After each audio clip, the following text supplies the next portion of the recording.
Hello friends, welcome to Buds to Bloom. எல்லோரும் எப்படி இருக்கீங்க?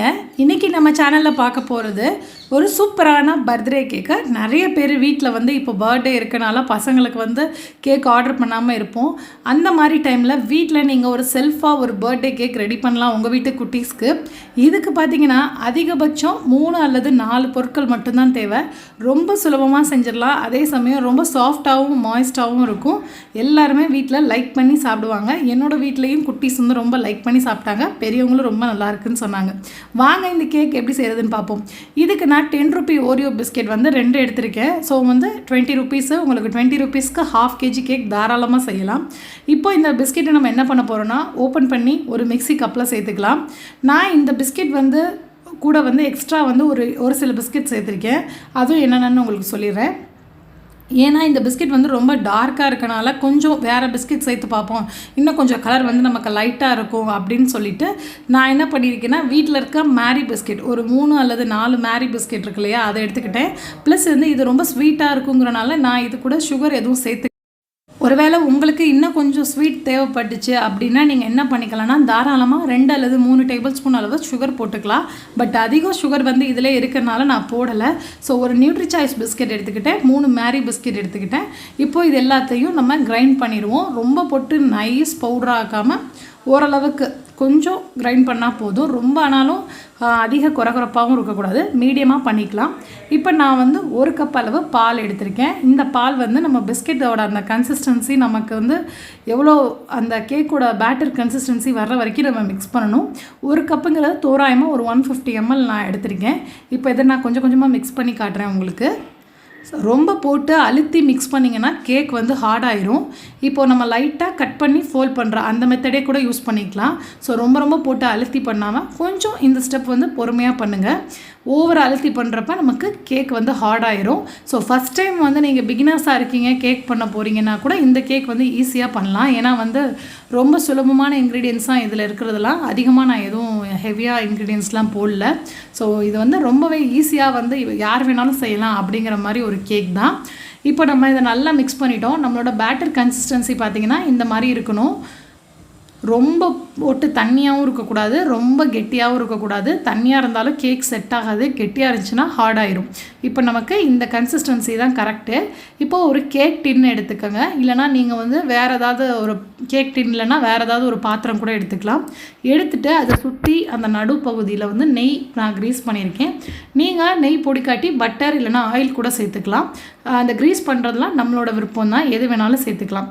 இப்போ இது இந்த மாதிரி எடுத்தால் பார்த்தீங்களா, இந்த மாதிரி ஊற்ற வரணும், அந்த மாதிரி கன்சிஸ்டன்சியில் இருக்கணும். வெரி லாஸ்ட் நான் ஈனோ பவுடர் கொஞ்சமாக சேர்த்துக்கிறேன். இந்த ஈனோ பார்த்தீங்கன்னா நான் ஃபுல் பேக் சேர்க்கலை, பாதி அளவு சேர்த்துருக்கேன். ஏன்னா நான் 100 கிராம்ஸ் அளவு பிஸ்கெட் தான் எடுத்திருக்கேன் 2 பேக்கெட்டுக்கு. ஸோ பாதி அளவு தான் சேர்த்துருக்கேன். நீங்கள் கன்சிஸ்டன்சி அட்ஜஸ்ட் பண்ணிக்கோங்க. ஒருவேளை அந்த இனோ பவுடர் உங்ககிட்ட இல்லைன்னா பேக்கிங் சோடா, பேக்கிங் பவுடர் இது 2ல் ஏதாவது ஒன்று சேர்த்துக்கலாம்.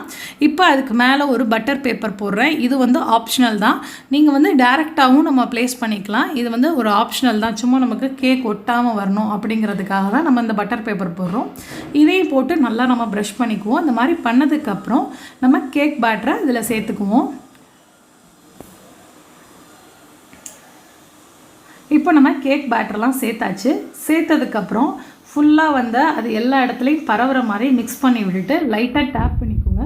அப்போ தான் நமக்கு அதில் இருக்க ஏதாவது பபிள்ஸ்லாம் இருந்தாலும் நமக்கு கேக்கில் அது மாதிரி முடிச்சா இல்லாமல் கேக் நல்லா ஒரு ஸ்மூத்தாக கிடைக்கும்.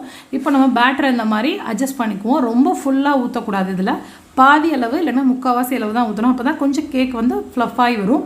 ஏற்கனவே ஒரு பாத்திரத்தில் நான் வெறும் ஒயர் ஸ்டாண்ட் போட்டு வச்சுருக்கேன். ஒரு பாத்திரத்தை 10 நிமிஷம் சூடு பண்ணி வச்சுருக்கேன். இது 10 நிமிஷம் சூடு பண்ணப்பா அதுக்குள்ளே இந்த பாத்திரத்தை வச்சு ஒரு 25 நிமிஷம் நீங்கள் வெயிட் பண்ணணும். கரெக்டாக 25 நிமிஷம் கழித்து ஓப்பன் பண்ணிங்கன்னா இந்த மாதிரி தான் இருக்கும். சைடெல்லாம் உங்களுக்கு விட்டுருக்கும், அதை வச்சே நீங்கள் கண்டுபிடிச்சிடலாம்.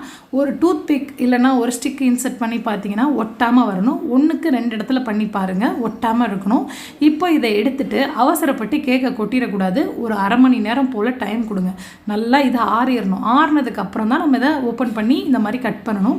இப்போ சைடில் லைட்டாக அந்த மாதிரி எடுத்து விட்டுக்குங்க. எடுத்து விட்டுட்டு ஒரு தட்டு இல்லைனா ஏதாவது நீங்கள் எந்த பாத்திரத்தில் கேக்கை மாற்ற போகிறீங்களோ அந்த பாத்திரத்தில் நம்ம இதை டீமோல்ட் பண்ணிக்கலாம். ஸோ இப்படி போட்டு லைட்டாக தட்டினீங்கன்னா வந்துடும். பாருங்கள் நமக்கு எவ்வளோ பர்ஃபெக்டாக கேக் வந்து அதே சமயம் நல்லா சாஃப்டாகவும் வந்திருக்கு, அது தெரியுது. இப்போது இந்த பேப்பரை, பட்டர் பேப்பரை ரொம்ப பொறுமையாக எடுங்க. வேகமாக எடுத்திங்கன்னா கேக்கில் வந்து ஒட்டிக்கும். ஸோ அதனால் கொஞ்சம் பொறுமையாக எடுங்க. இப்போ நமக்கு கேக் பார்க்கவே அவ்வளோ எம்மியாக வந்திருக்கு, நல்லா சாஃப்டாகவும் இருக்குது. இப்போ நம்ம இந்த பட்டர் பேப்பரை ரிமூவ் பண்ணிவிட்டு கேக்கில் நான் வந்து சில டெக்கரேஷன்ஸ்லாம் பண்ண போகிறேன். இது வந்து ஆப்ஷனல் தான், ஆனால் உங்களுக்கு நான் என்னென்ன வழி அப்படிங்கிறதையும் சொல்லி கொடுத்துட்றேன். நான் வந்து இன்றைக்கி ஒரு 50 கிராம் அளவு டார்க் சாக்லேட் எடுத்திருக்கேன். உங்கள்கிட்ட இந்த டார்க் சாக்லேட் இல்லை அப்படின்னா 2 டைரி மில்க் எடுத்துக்கோங்க. டைரி மில்க் எடுத்து இந்த மாதிரி அடியில் சுடுதண்ணி வச்சுக்கோங்க. சுடுதண்ணியில் வச்சு அதுக்கு மேலே வந்து டைரி மில்க் போட்டு கொஞ்சமாக நெய் இல்லைனா எண்ணெய், பால் எது இருக்கோ உங்கள்கிட்ட அதை ஊற்றி நம்ம இதை டபுள் பாயிலிங் மெத்தட்னு சொல்லுவோம். இதில் வந்து அதை மெல்ட் பண்ணிக்கோங்க. டைரி மில்காக இருந்தால் உங்களுக்கு பெஸ்ட்டு. நான் வந்து எங்கள் வீட்டில் டார்க் சாக்லேட் இருக்கனால அதை எடுத்துக்கிட்டேன். இப்போ இந்த சாக்லேட் வந்து நல்லா மெல்ட் ஆகிருக்கு. இது வந்து ரொம்ப கெட்டியாக இருந்துச்சுன்னா கொஞ்சோண்டு பால் சேர்த்துக்குங்க. இப்போ இதை நம்ம என்ன பண்ண போகிறோம்னா கேக்கில் அப்படியே ஈவனாக ஸ்ப்ரெட் பண்ண போகிறோம். நான் என்ன சொல்லியிருக்கேன், டைரி மில்க் வந்தாலும் ஓகே, வேறு எந்த சாக்லேட் உங்களுக்கு கிடைக்குதோ அந்த சாக்லேட் ஓகே. டார்க் சாக்லேட் தான் போடணுன்னு அவசியம் இல்லை. ஒயிட் சாக்லேட் ஏதாவது இருந்தால், மில்கி பார்லாம் இருந்துச்சுன்னா அது இன்னும் உங்களுக்கு அட்ராக்ஷனாக இருக்கும். பட் எங்கள் வீட்டில் வந்து டார்க் சாக்லேட், அதாவது இந்த மாதிரி பிளாக்கில் வந்து இருந்தால் பிடிக்கும் அப்படின்றதுக்காக நான் இதே எடுத்திருக்கேன். உங்கள் குட்டீஸ்க்கு எப்படி பிடிக்குமோ நீங்கள் அதுக்கு தகுந்த மாதிரி பண்ணிக்கலாம். இப்போ இதை நல்லா ஈவனாக ஸ்ப்ரெட் பண்ணி விட்டுருங்க. இதுக்கு ஸ்ப்ரெட் பண்ணிவிட்டு நமக்கு அந்த சைடெல்லாம் கூட எவ்வளோ வந்து சாக்லேட் அந்த இது இருக்கோ அது வரைக்கும் நம்ம சைட்லலாம் கூட போட்டுக்கலாம். நான் அதே போல் சைடில் எல்லா சைடும் போட்டுக்கிறேன். அதுக்கப்புறம் நான் என்ன பண்ணியிருக்கேன்னா 10 ரூபா டைரி மில்க் வந்து 2 வாங்கிட்டேன். இந்த சாக்லேட் வீட்டிலே இருந்துச்சு, இதில் போட்டாச்சு. எக்ஸ்ட்ரா நீங்கள் இதோடய சாப்பிட்லாம். இல்லை கொஞ்சம் பசங்களுக்கு கொஞ்சம் டெக்கரேஷனாக கொடுத்தா பிடிக்குன்றதுக்காக நான் என்ன பண்ணியிருக்கேன்னா ஒரு 10 ரூபா டைரி மில்க் பேக் வாங்கியிருக்கேன். வாங்கி அப்படியே அதோட சாக்கோ ஷேவிங்ஸை வந்து இது மேலே போட்டிருக்கேன். அது மட்டும் இல்லாமல் நான் இந்த மாதிரி சேமியா டைப்பில் கலர் கலராக கொஞ்சம் டெக்கரேஷன்ஸ்க்கு இதெல்லாம் வீட்டில் இருந்துச்சு. இதெல்லாம் வந்து நீங்கள் போடுறதுக்கு இருந்ததுன்னா போடலாம். இல்லைன்னா முந்திரி இல்லைன்னா பாதாம், பிஸ்தா எது இருக்கோ அதை வந்து குட்டி குட்டியாக நல்லா ஃபைனாக சாப் பண்ணி கேக் மேலே போட்டிங்கன்னா பார்க்கவே அவ்வளோ பெர்ஃபெக்டாக இருக்கும். உங்களுக்கு இதெல்லாம் ஆப்ஷனல் தான். நான் எந்த மாதிரி போடுறேன் அப்படிங்கிறத உங்களுக்கு சும்மா காட்டிகிட்டு இருக்கேன், அவ்வளோதான். மற்றபடி இந்த டெக்கரேஷன் பண்ணுறதுலாம் உங்களோட விருப்பத்துக்கு, டேஸ்ட்டுக்கு தகுந்த மாதிரி பண்ணிக்கலாம். இப்போ இந்த டைரி மில்க் என்ன பண்ண போகிறேன்னா ஒரு கேரட் துருவுற கிரேட்டர் எடுத்துக்கிட்டு நம்ம அதை வந்து சின்ன சின்னதாக அப்படியே நைஸாக துருவி விட்டோம்னா அது வந்து மேலே இருக்கிறது பார்க்க அவ்வளோ அழகாக இருக்கும். ஸோ ஒரு கேக்கை வந்து நீங்கள் செஞ்சு அதை டெக்கரேட் பண்ணிவிட்டு பசங்களுக்கு கொடுக்குறப்ப அதில் கிடைக்கிற சந்தோஷமே தனி ஃப்ரெண்ட்ஸ். கட்டாயம் இந்த கேக் ட்ரை பண்ணி பாருங்கள். ரொம்ப சுலபமாக செய்யலாம். வீட்டில் இருக்க இன்க்ரீடியன்ஸ் வச்சே செஞ்சிடலாம். கட்டாயம் இந்த கேக் ட்ரை பண்ணிட்டு எப்படி இருந்துச்சுன்னு சொல்லுங்கள். அது மட்டும் இல்லாமல் நம்ம சேனல் பட்ஸ் டு ப்ளூமை சப்ஸ்கிரைப் பண்ணி வச்சுக்கோங்க. நிறைய ரெசிபிஸ் உங்களுக்காக வந்துகிட்டே இருக்குது. மறக்காமல் அங்கே ஒரு குட்டி பெல் இருக்கும் இல்லையா, அதையும் கிளிக் பண்ணிவிட்டு நோட்டிஃபிகேஷன் வரும், அதை வந்து ஆல்னு கொடுத்துருங்க அதில் வர ஆப்ஷனில். ஸோ மறந்துடாதீங்க. தேங்க்யூ. வேறு ஒரு ரெசிபியோட மீட் பண்ணலாம். பாய்.